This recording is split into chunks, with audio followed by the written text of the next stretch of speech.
I want to talk about the war in Ukraine. And we need to have a national conversation about this war. We need to have a mature conversation that allows for nuance and that allows for complexity, and we need to do it respectfully. We can't be telling one side that they're Nazis and the other side that they love Putin. Everybody in this country loves our country. And we have to respect differences of opinion, and we have to respect the people's capacity to ask questions. And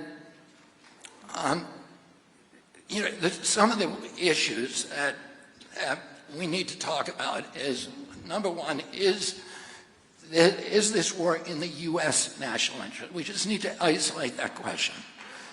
Is it in the U.S. national interest? And there are, some of the leading pangerms of most respected people of our national diplomats, let's say Henry Kissinger, Jack Matlock, Larry Wilkinson, who's Colin Powell's chief of staff. They all have said definitively, if you just want to ask, is it in our national interest? It is not. It is not in America's national interest to push Russia closer to China. That is a cataclysm. Number two, it's not in our national interest to do something that could involve us in a nuclear exchange with a country that has more nuclear weapons than us.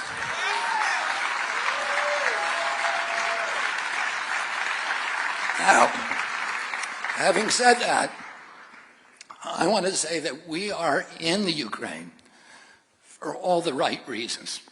We are there because we are a good people.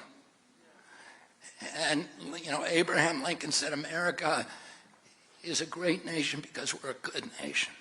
And we continue to be a good people.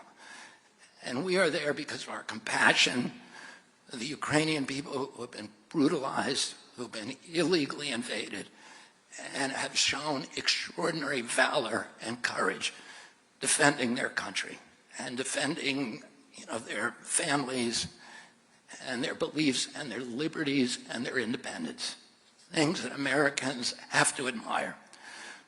My own son, Connor, I'm very, very proud that Connor joined the Foreign Legion and fought in the Ukraine and during the Kharkiv offensive as a machine gunner for a special forces group.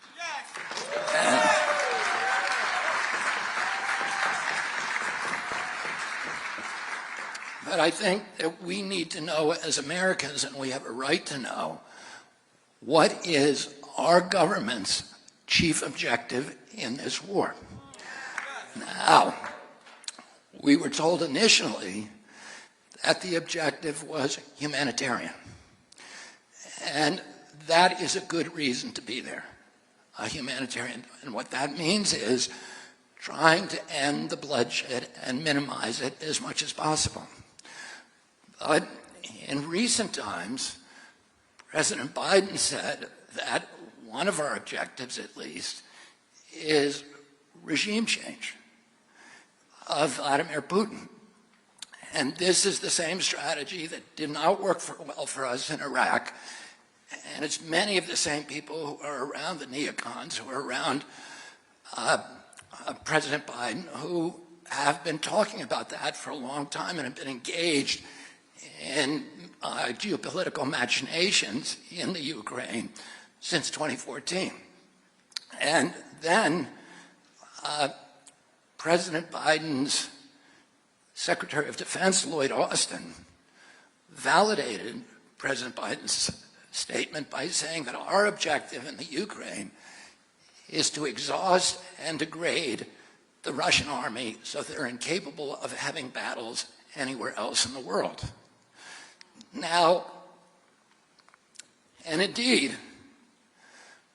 many of the steps that we've taken in the Ukraine have seemed to indicate that our interest is in prolonging the war rather than shortening it. So If those are our objectives, to have regime change and exhaust the Russians, that is completely antithetical to a humanitarian mission.